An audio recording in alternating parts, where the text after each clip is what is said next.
or a parole board to take considerations that it doesn't currently have the ability to do to this level.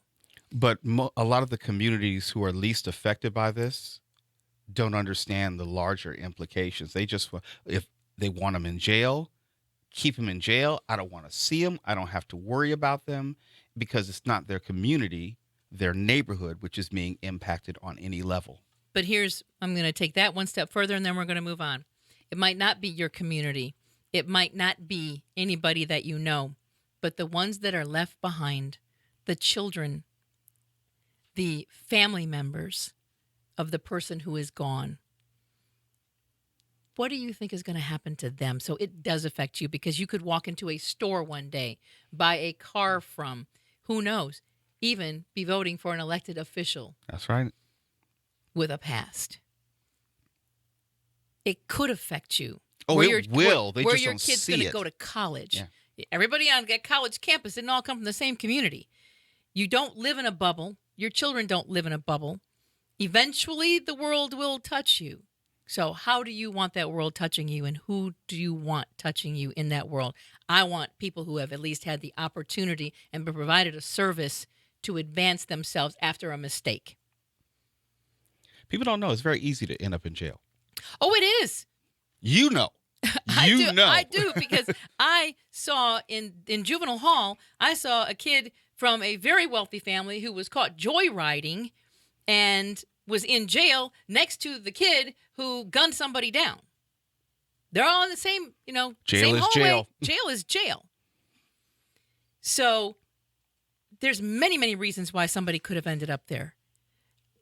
All kinds of situations, and some of them not even true. So think about that. Think about the horrible statistics of how many prisons we've built in this state compared to how many colleges we've built in this state. The numbers are staggering. I think we've built one UC. Yeah, there's much Maybe more one? money in putting people in jail. There's money. Yes. There's money, butts in seats. Butts in seats, and not in school. It's a collaborative agreement. So that I think 57, really think about it, folks, and think about the future implications for your family, for your neighborhoods, for your community, for this state. And then ask yourself, do we really need to build another prison? Do we really need to keep people, or do we need to figure out how to help people? All right, Prop 58, English proficiency. Now, I know there's lots of people with something to say about that. Looking out, getting ready to step on some toes. I can see right here. Multilingual education. Okay, preserves requirements that public schools ensure students obtain English language proficiency. Requires school districts to solicit parent community input in developing language acquisition programs. Requires instruction to ensure English acquisition as rapidly and effectively as possible. Authorizes school districts to establish dual language immersion programs for both native and non-native English speakers. No notable fiscal impact on schools or state government. A yes vote on this measure means public schools could more easily choose how to teach English learners, whether in English only, bilingual, or other types of programs. A no vote means that public schools would still be required to teach most English learners in English-only programs.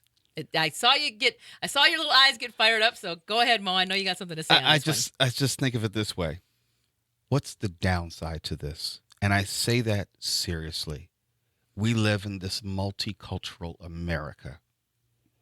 There's nothing wrong with multiple languages being spoken in our streets and in our schools. And if the ultimate goal is they're going to learn English, and if yes on this proposition allows any and all avenues available to the school to do that, then what are we worried about? Right? Well, I mean, there's that school of thought, and I can't tell you how many times I was in other countries, and I would see an American frustrated at the counter. I don't understand why they can't understand what I'm saying. I'm speaking English in France, in Romania. Why can't they understand me? I'm speaking English. Like English is the universal language and everybody else's language is secondary. And It's not. And I think we're one of the only countries where our kids come out of school, basically, most of them just speaking Behind. English. I remember when I traveled to Spain, and people think that, well, if you don't speak Spanish, you can speak English, that would be the secondary language. No, it's Catalan, which is the co-national language, or Portuguese, neighboring language. English is maybe fourth or fifth. Mm-hmm. It's only when you travel to a country like that and understand that America and English, they're not the center of the world. You have a broadening and a greater appreciation for multiple languages. We're better people by speaking multiple languages. It's not an invasion. It's not a dismantling of American culture. We're better for it. Yeah, and our kids will be farther ahead for it because has absolutely nothing to do with wealth in other countries. Almost everybody speaks at least 3 languages. At least. At least 3. I meet people all the time from other countries. They speak 5, 6 languages. And I mean, speak them fluently. And you think to yourself, oh, gosh, did you go to like some boarding school or something? And they're just like, no, this is everybody in our country knows these 4 languages or these 5 languages. And so it really, we've got some catching up to do. Yeah, if we engaged ourselves in a way that we took social studies, math, spelling, science, but also included Spanish, a third language, or maybe even a fourth language in our everyday curriculum, kids would just grow up knowing that. Right. So I personally don't have a problem. I'm not telling anyone how to vote, again, but I don't have a problem with teaching English by any means necessary. If it's a Japanese immersion program where they're learning in Japanese and in English and they come out knowing the English, fine. Spanish. I mean, there's so many different, what are there, like 80 different languages spoken in the greater Los Angeles area, I believe? Easy. Yeah. Easy. 80. Yeah. So I don't have a problem with that, with the end result being that they're going to learn English. Because, I mean, if you're going to be here, it'd be a good idea to know it. Right. But if that's what it takes to be more creative in that teaching, I don't have a problem with that. Flip it upside down. How do we learn Spanish in our high school classes? We needed a little help in English. It wasn't like it was Spanish only from the moment you walked in to the moment you walked out. Which, yeah, imagine that if your kid went to Spanish class and the teacher refused to speak to them in English. Hello?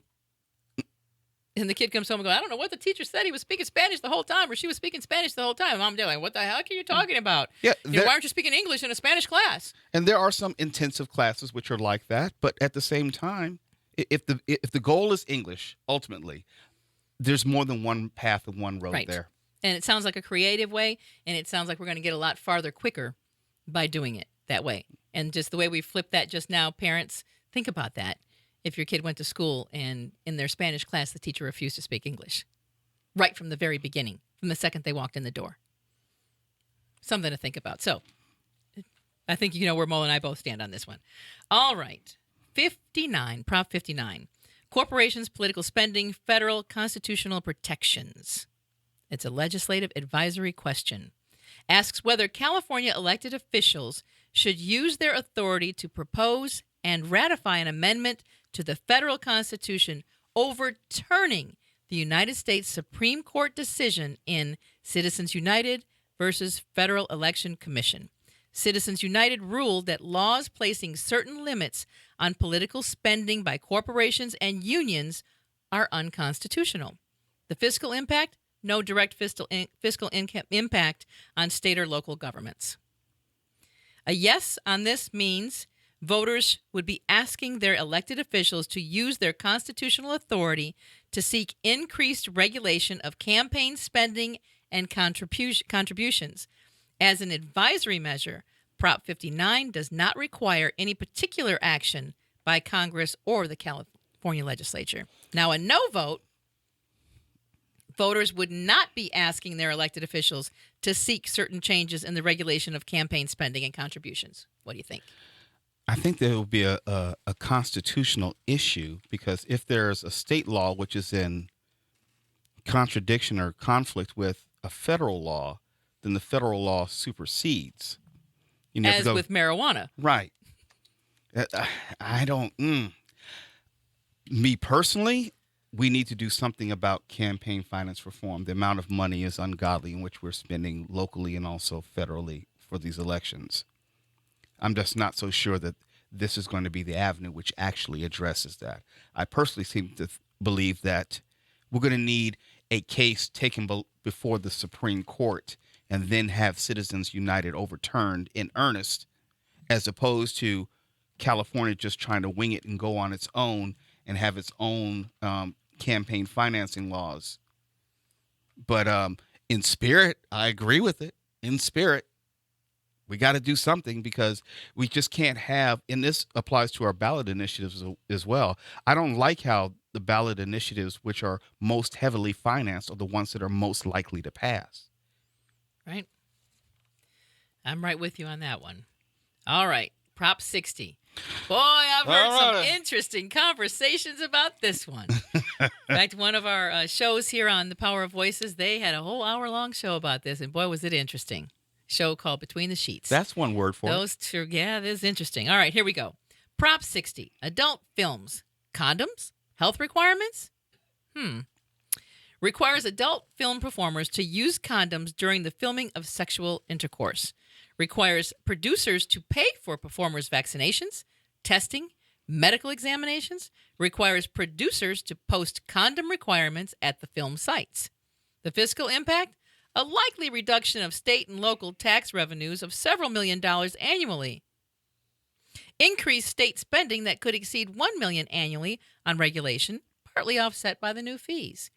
Now, a yes vote means this. There would be additional workplace health and safety requirements placed on adult film productions in California and additional ways to enforce these requirements. A no vote means adult film productions in California would continue to be subject to current state and local workplace health and safety requirements, including rules now interpreted to require condom use in adult film productions. Well, for someone who's listening outside of California, they may not know the history that we already have this in Los Angeles County. Right. What happened then was a lot of the companies that were producing porn just went to Nevada.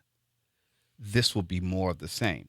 If you care more about the economic impact of how this will impact the California economy, passing this ballot proposition will mean that the porn industry, in large part, would leave California.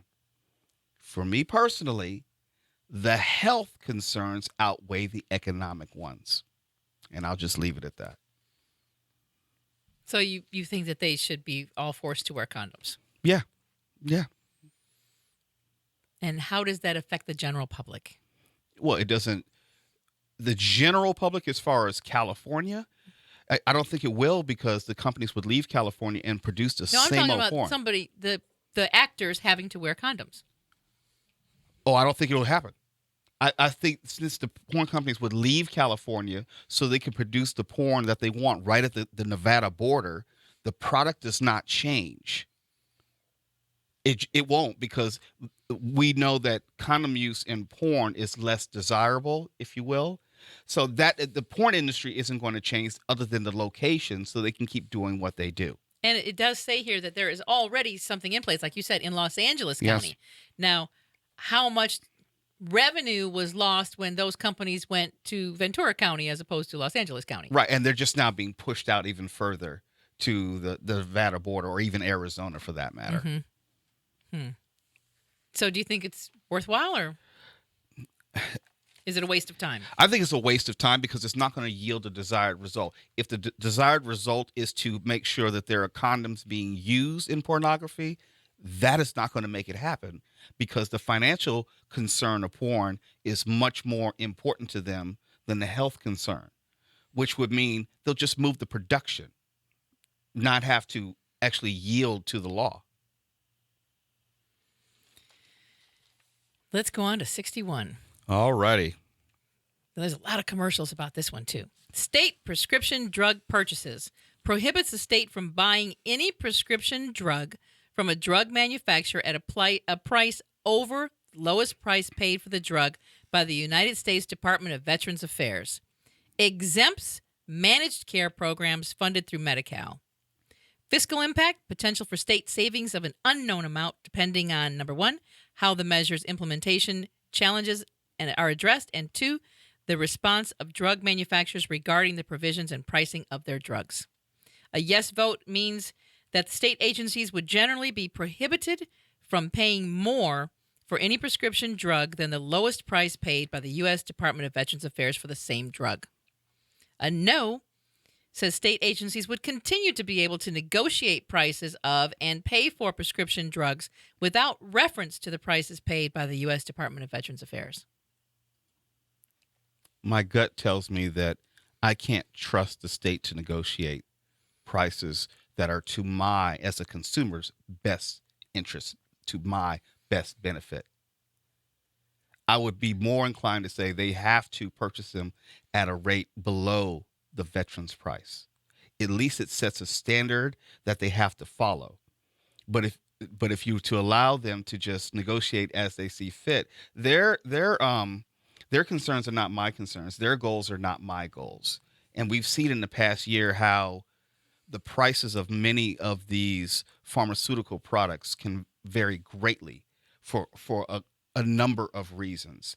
I don't think that in a capitalism world that when the profit motive is the chief motivating force, that the consumer will ever be on anything other than the short end of the stick.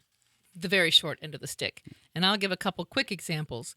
There was maybe a guy, I think it was in Arizona, got bit by a scorpion. The price of the vaccine was, I think, $30,000. Oh. Somebody else bitten by a scorpion, and in Mexico, the price of the same vaccine was $500. Well, there you have it. I look at my MRI. My MRI, when I had health insurance, I mean, I have it now, but when I had health insurance, my portion of it was $1,800. That same exact MRI in the same facility by the same technician for the few months that I didn't have insurance, $500. So it's almost $5,000 with insurance, $500 without. So it shows there's a lot of backdoor things going on here when it comes to the health and drugs and prescriptions and all of those things. And it just, I can't tell you how much it bothers me, the money being exchanged. So I have to believe that if we don't have something like this in place, then it's the backdoor deals and things that who's gonna cut the right deal with the right pharmaceutical and get the right perk for making that thing happen. So that's kind of where I feel on that one. All right, Prop 62, death penalty. Repeals the death penalty and replaces it with life imprisonment without possibility of parole, applies retroactively to existing death sentences, increases the portion of the life inmate's wages that may be applied to the victim's restitution. Fiscal impact, net ongoing reduction in the state and county criminal justice costs of about $150 million annually with a few years, although the impact could vary by tens of millions of dollars depending on various factors. I've evolved on this issue. I used to be very pro-death penalty. Really? Yeah, I used to be very pro-death penalty. I thought that there were certain people that did not deserve to be on the face of this earth, and they had committed a crime so heinous that there's no need for them to continue to exist among us. And why give them the amount of money to live in a prison for the next 30 years and what have you? But as I've gotten older and understand how the prison industrial complex works, it's not evenly applied regardless of crime. And more times than not, certain communities always end on the short end of the stick. And we see with the Innocence Project that there are far too many people who are in jail for life without parole or even the death penalty, especially with the advent in science and DNA, where there is just a little bit too much room for people who do not need to die, who can die. So as far as I'm concerned, there's no real difference. We're talking about a handful of people on average from the state of California. Right. We don't have to kill them. Okay.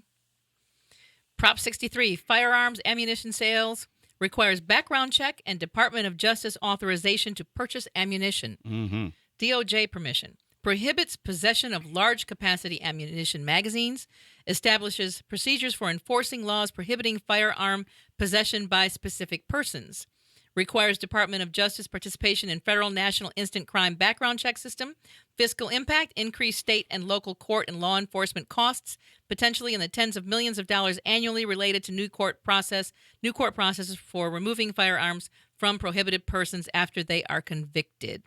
A yes on this measure means a new court process would be created for the removal of firearms from individuals upon conviction of certain crimes. New requirements related to the selling or purchasing of ammunition would be implemented. A no, no new firearm or ammunition related requirements would be implemented. You're talking about people who've been convicted of crimes. All rights are regulated.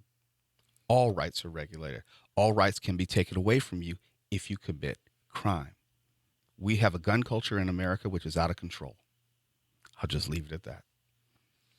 And my biggest thing is I really believe that there should be a background check before you purchase a firearm. Hello. And I believe in the right to have a gun in my home, to protect my home and my family, to be trained in the use of it, and to have it registered, and for everybody to know that I have it and it's registered. I mean, not the whole world, but now they do. I really believe in a background check. I don't think that you should just be able to just willy-nilly go down and buy whatever gun you want. And I personally don't see the need for large magazine guns if the purpose is to protect your home, or even the hunters. My brothers are hunters. They go hunt. They can't wait for deer season. It's coming up. They go hunting. Yes, they need that gun for that. Do they need a machine gun to go get a deer? No. Yeah, frontal assault. No. They're going to use the proper gun to get that. They don't need a machine gun. I don't see any purpose for high magazine guns in civilian hands. Right. I just With don't. civilian level of training, if that. I personally think that beyond a background check, I think you should be required to take a course in the gun that you have purchased, because it worries me greatly that people are buying guns and don't have a clue how to use them or take care of those guns. Right. Because you may feel that you are in danger, you want to increase your safety. I don't want your increasing your safety putting me in greater danger. And just because you have a gun, it doesn't mean that I'm in greater safety. I'm all for more training.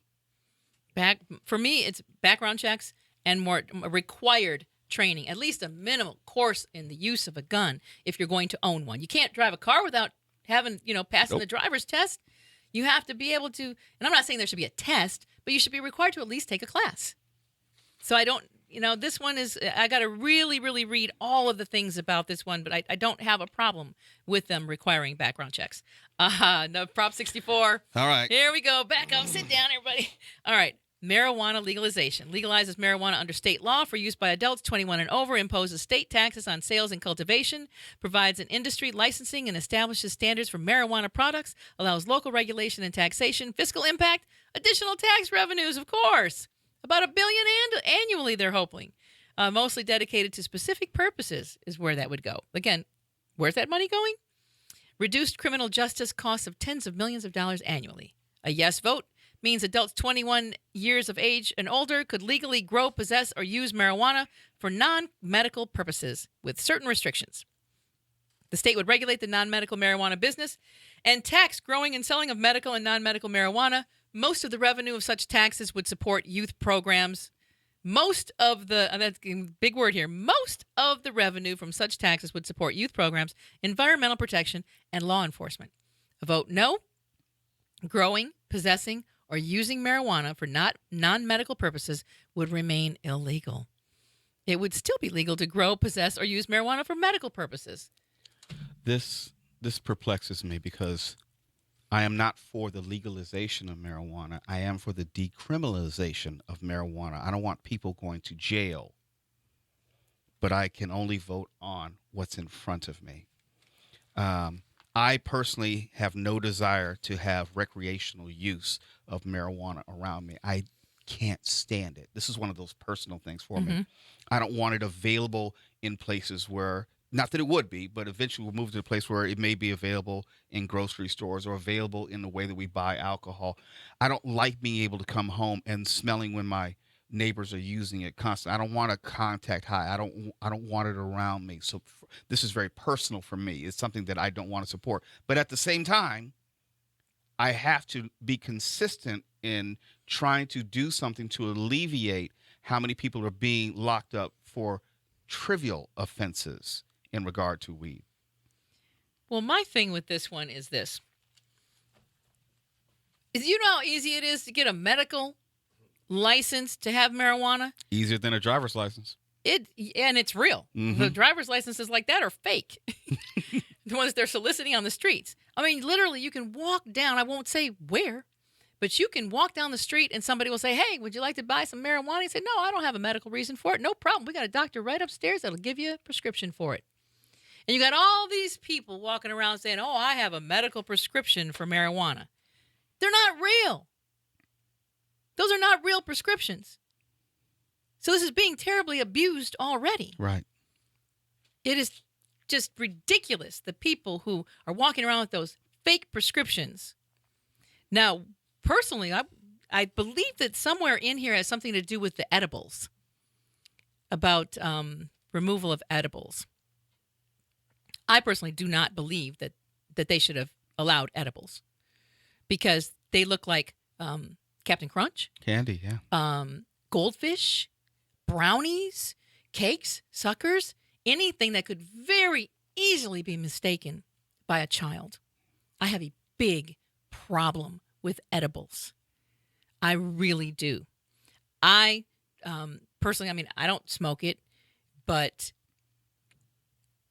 I have a big problem with edibles. I also have a problem with how they're going to measure it in terms of drug driving versus drunk driving. They don't have a reliable THC test as far as measuring that moment of impairment for people driving. And Colorado is dealing with this, as is Washington. People want legalization, I get that, but there are a lot of aspects to it which have not been ironed out. And there are things that we really have to think about. Does that mean that the nurse of course, she's not supposed to be having a drink at lunch either before she comes back, but if she gets caught and it's legal, the bus driver, I mean, it's just, I don't know. That's one of those things that you really got to think about it, folks. But one thing we got to think about is, what the vote no means, that, only people with medical prescriptions. That whole thing's a farce anyways. Right. It really is. So I guess I'm kind of caught between, it's a farce anyway. So would legalizing it make it any worse? Because they can do it anyway. I can get a prescription. I can tell you, I guarantee you within 20 minutes of leaving this studio right now, I could have 5 prescriptions for medical marijuana. All I got to do is pay for them. Mm-hmm. And then I've got my legal right to smoke it. And I've got people who have they love sitting in front of my house smoking weed. And they say, well, we got a prescription for it, so we can do it. I said, yeah, but if you read that prescription, it does say, the law says you're supposed to be able to use it at home. Use it in somewhere. It never says the minute you get done smoking at the end of my street and get in your car, now you're under the influence. Yes. And I think with this law, Proposition 64, it allows you to grow a certain number of plants at home as well. So that's a very broad expansion. Mm-hmm. Yeah. And then now you're talking about people breaking into other people's houses to steal the plants, the criminal element of all of that. I just think it opens up. As much as I agree with you that there has to be some decriminalization of it, I'm not sure that this is the right way to go about it. I think we're opening up a can of worms that once that can's open, it's going to be hard to close. And it's already open because there's all these people walking around with medical marijuana prescriptions that have no medical basis for them. Everybody I know that has one has no medical basis for it. But there is a degree of monitoring that goes in with the prescriptions. There's a paper trail which at least is formed. There are a lot of unintended consequences with real legalization that I don't think that we're ready for. I honestly don't. Right. Yeah. All right. Prop 65. Another one of your carry-out bags. Here we go. Redirects money collected by grocery and certain other retail stores through mandated sale of a carry-out bag. Requires stores to deposit bag sale proceeds into a special fund to support specified environmental projects. Fiscal impact, potential state revenue of several tens of millions of dollars annually under certain circumstances. I love these words. Under certain circumstances, with the monies used to support certain environmental programs. But not stipulated in specificity. Right. And this one kind of also goes along with Prop 67. Yes, it does. Which is also the ban on single-use plastic bags. A yes vote approves and a no vote rejects a statute that prohibits grocery and other stores from providing customers with single-use plastic or paper carry-out bags, but permits the sale of recycled paper bags and reusable bags.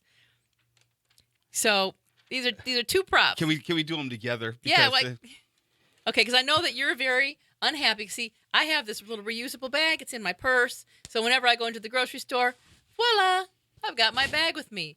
To the two men in the room immediately said, hey, we don't have a purse. We got nowhere to carry that bag. I always forget it. So I'm always in there paying 10 cents for a bag. it's a misnomer. These single-use plastic bags always end up as trash can liners in my house. They are used in all sorts of economical ways. They provide a service. My point is, it's a farce that we need to get rid of these plastic bags for the environment. But at the same time, I can still go to the produce section and get a plastic bag for my fruit. I can go to the soda section and get a 2-liter plastic bottle for my soda.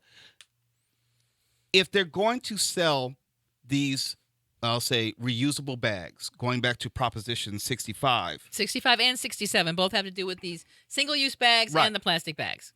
If they're going to charge me for the bags, I don't care what happens after that. You're charging me. I'm against the very principle of you charging me for these bags or telling me that I can't have them. If either we can't have plastic or we can have plastic. So you want all plastic banned then? If they're going to ban your bags, they got to ban the plastic soda bottles that are recyclable. Don't lie to me. Well, yeah, Okay. they are recyclable. You can, but let us recycle the bags too, or something, or put them in the same type of material that we can recycle them. So have a recyclable plastic bag then. That's free at the grocery store when you get your stuff. Or if you're going to charge us for the bag, let it have a CRV value, California redemption value. Then we can return them as well. Give us some financial incentive. Okay, so you don't want the plastic. You want to have your plastic bags back? I want to have my plastic bags. Yes, they serve a purpose in my house. This is personal for me. I am not taking these reusable, earth-friendly bags and putting them in my trunk for every time I go shopping. No. You know, I had a hard time getting used to that. I did. Had a really hard time getting used to it.